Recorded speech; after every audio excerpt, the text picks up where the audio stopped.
Hello and welcome to Updog Sports Talk. Today we are actually doing a recording for NCAA March Madness. My name is Dilbert, and joining me today is Wingus the Dingus. Dilbert and Dingus break Yeah, down March Madness. That is today's show. if you're But familiar, if you're familiar with the comic strip Dilbert. I mean, what happened to you? We were known as the bearded council for a long time. We even got comments on YouTube thinking us and the intern were triplets because we all had glasses and had beards. And now look at you getting rid of it. This like I don't even think we're allowed to have people without beards in the show, but here we are. Two things. One, I did it to mess with my family. Two, technically it wasn't supposed to be part of this show today. So, shout out to our guest. Hope you get better. Yeah, let's kick it off. We are gonna do a debate of Yeah. every game in the tournament. Absolutely, and of course, we led off sounding like doofuses, and we will be very entertaining throughout this, but we'll provide you some good nuggets as well to help you pick your brackets during this March Madness season. Yeah, pay So, attention to Wingus the Dingus, not Dilbert. we will be doing this region by region. So we are going to be kicking this off with the East region, then the South region, then the West, then the Midwest. So let's kick off with the East region here. Our first matchup, the Duke Blue Devils versus Siena Saints.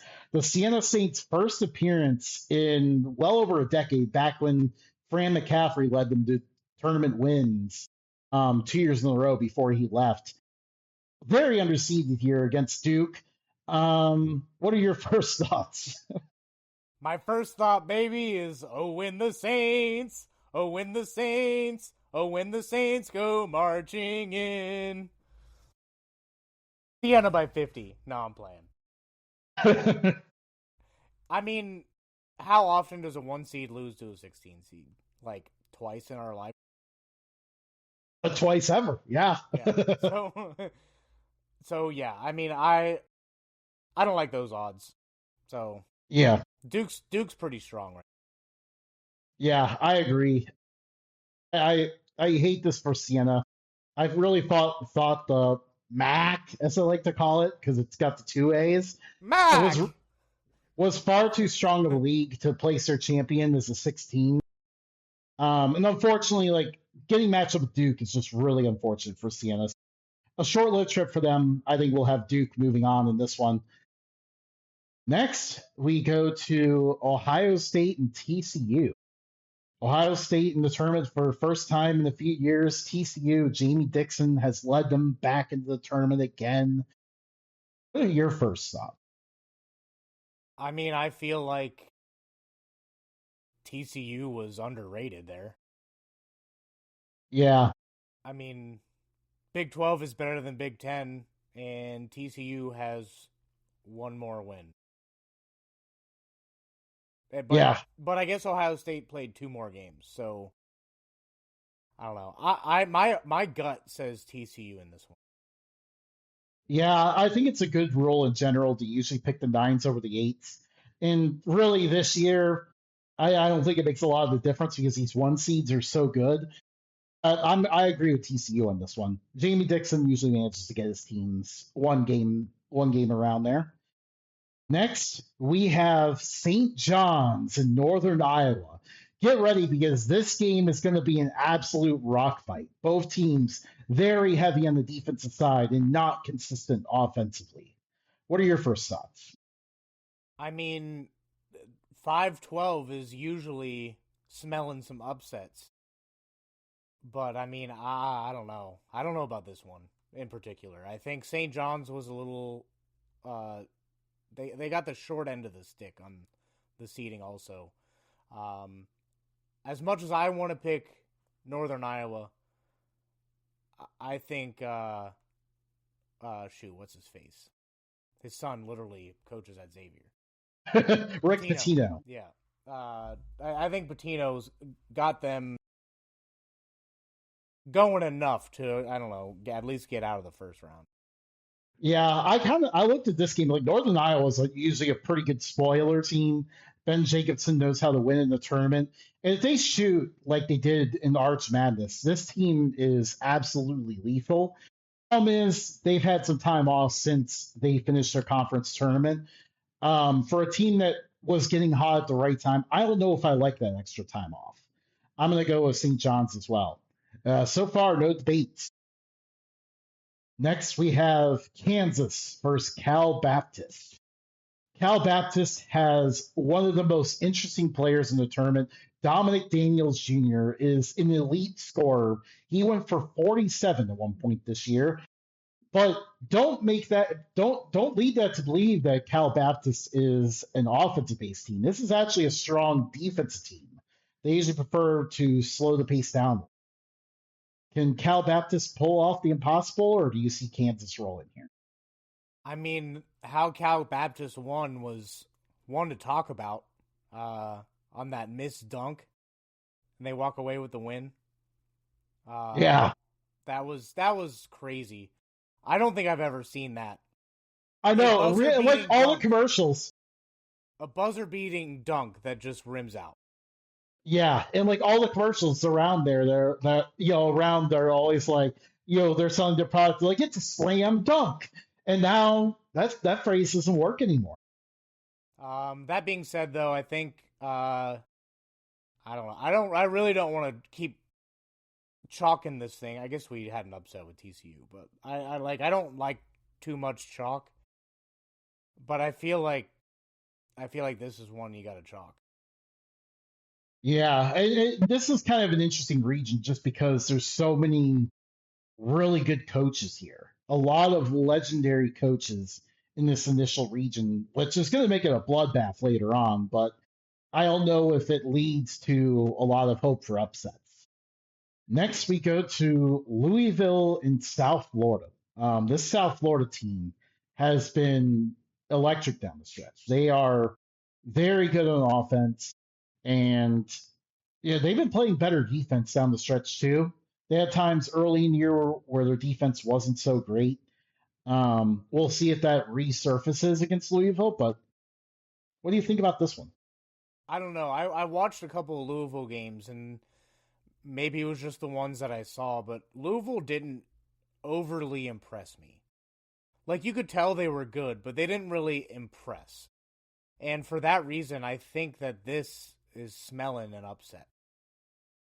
I kind of like that too. Like, I want to go with the South Florida Bulls in this one.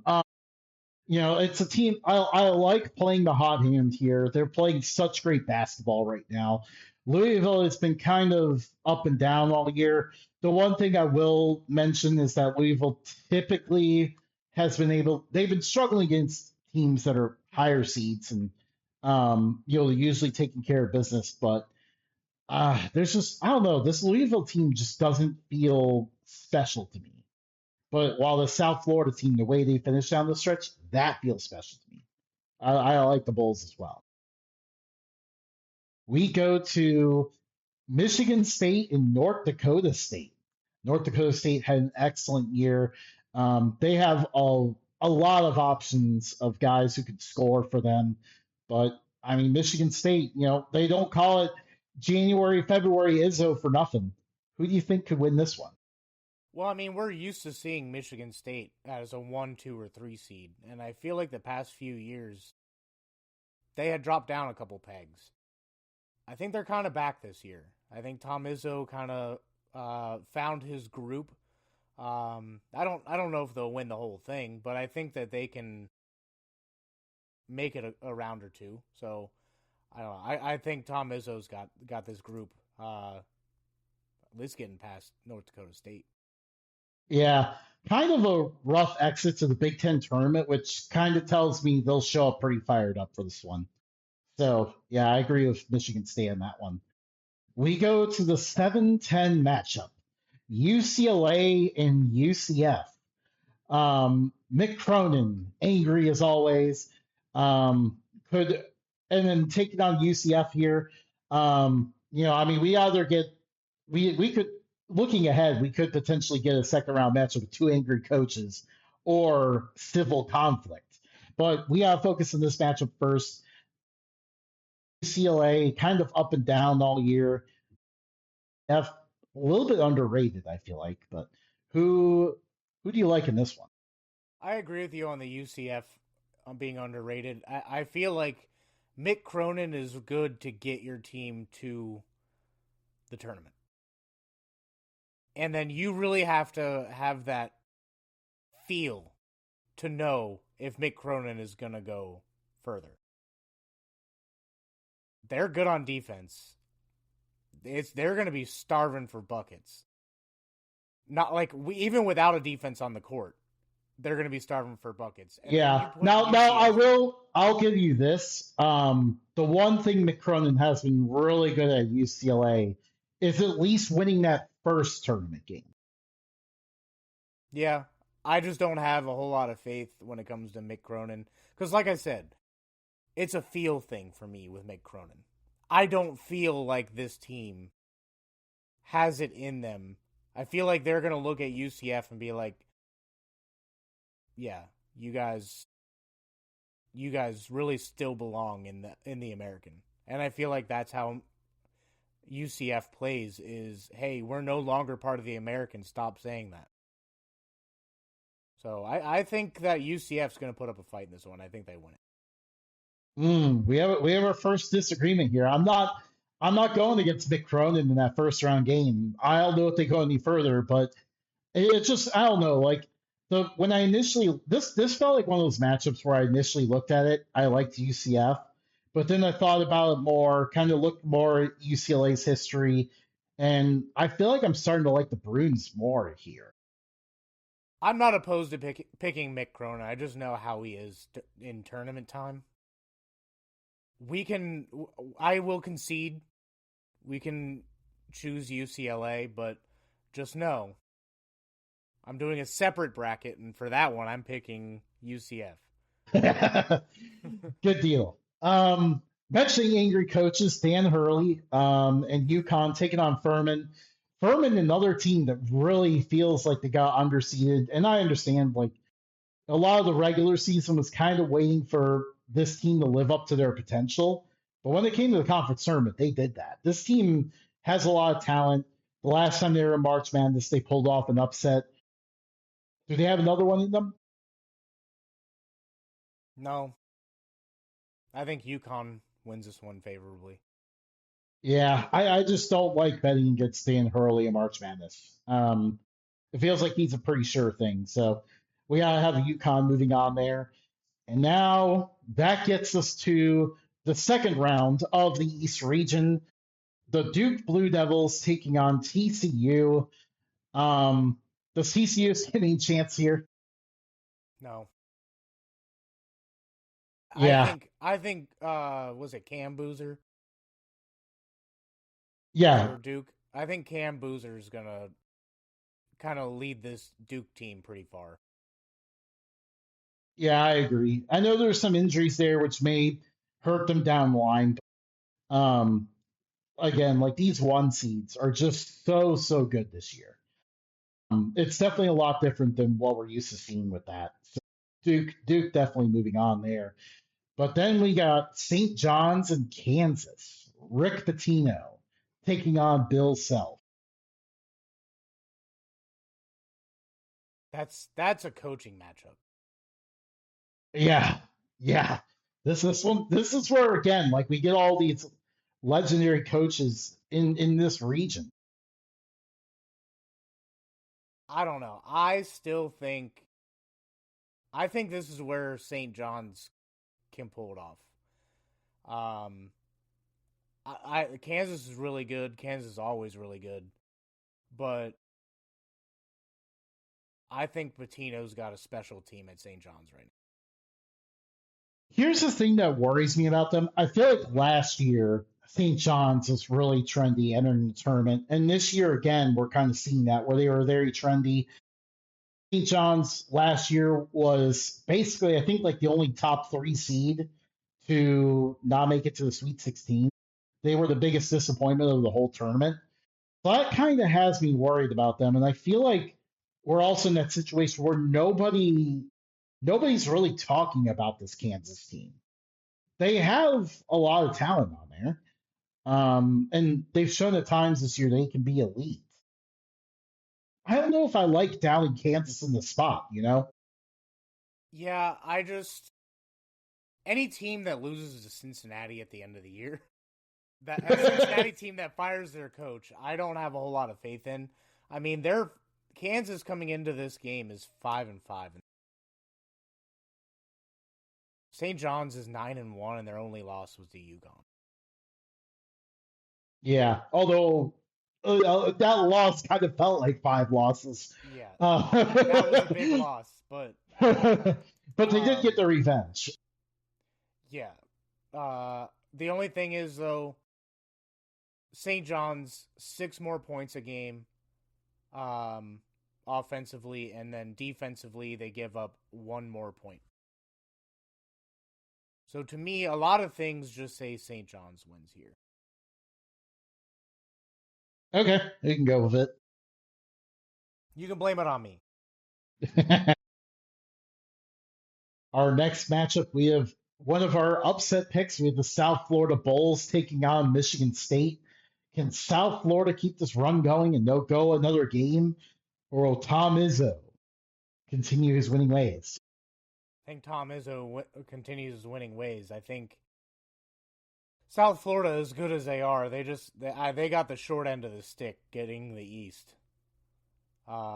I think if they were to face any of these teams in like if they were to, not saying that they're a championship team, but if they were to make it to a championship game from the West or the Midwest, I think then they could take on some of these teams. But early on, the experience alone is going to get some of these coaches to move on to the next round. So I think this is where Tom Izzo is just like, yeah, Yeah, this is I don't know if South Florida has enough defensively to stop Michigan State here. And then the battle of the two angry coaches, Dan Hurley versus Mick Cronin. No matter what happens in this game, someone is going to be complaining before, after, and during this game. But on the court, UConn versus UCLA, who will win? I allowed Mick Cronin to get a first round win. That's at best with this team. UConn is Yeah, gonna wipe the floor with them. yeah, I agree. Again, I said that Mick Cronin was going to get UCLA through that first game. The second game kind of depends on the year, and lots of times, not so much. In this case here, especially, not so much. Not only do I not trust UCLA, but also UConn is just a very tough team to play, and I think they're going to be pretty fired up if they're to beat down St. John's game. That gets us to the Sweet 16 in the East region. We have Duke versus St. John. The Rick Pitino run.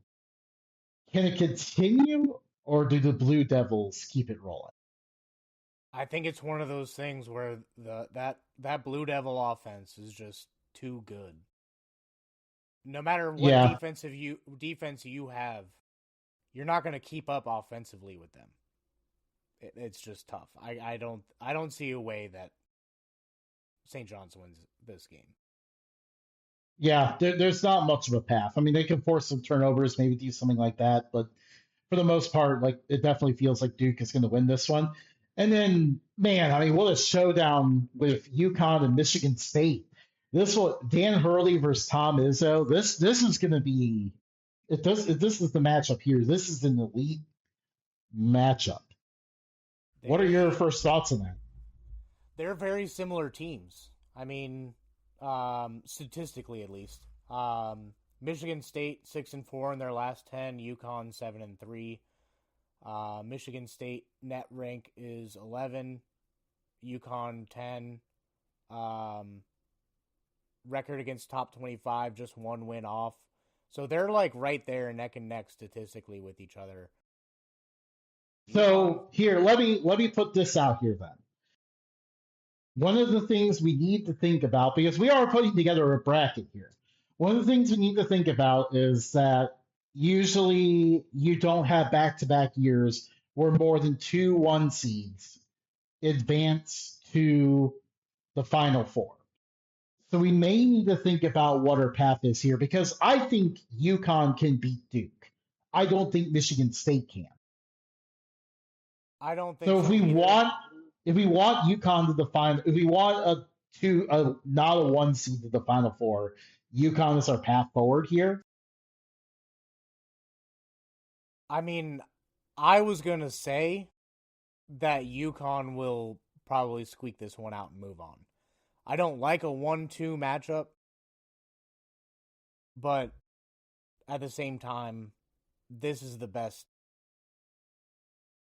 part of the bracket. So I think Duke and UConn are just too good. Yeah, yeah, agreed. So we're moving UConn on here, and Although I then can see Michigan State winning this game, but I don't necessarily think that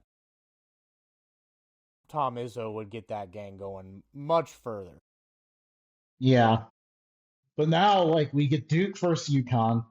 UConn, I feel like if they've gone this far, I feel like UConn could pull this off. Again, Duke dealing with that injury. Um, Maybe that comes back to bite them once they get tasked with dealing with an elite team like UConn.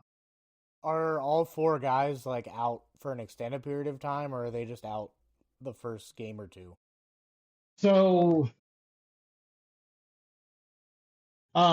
Caleb Foster is their main player that got hurt. He is a key piece to the team.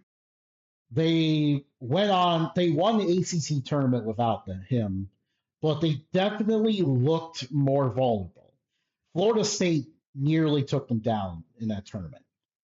They had a last shot of three for some reason when they were down one. Don't know why they did that. But yeah, so that's kind of the situation there with Duke. Foster expected return April 3rd, which would be around this game. Yeah, well, no, Elite A is around the end of March, 3/20, 3/29. So if they get to the Final Four, then you have him. So this is really like for Duke to make a championship run. This is the game they have to survive. Yeah. But I mean, before this, they weren't, judging by the matchups, they weren't necessarily like overly tested either until this matchup. Yeah, But can, is Boozer, Boozer's probably the favorite to win Player of the Year, right? I would say it's pretty close. Yeah. But I mean, 22.5 points per game in college. That's your entire team, pretty much. So There's a lot of really good one and done players. You have UConn, kind of a more experienced squad on their side.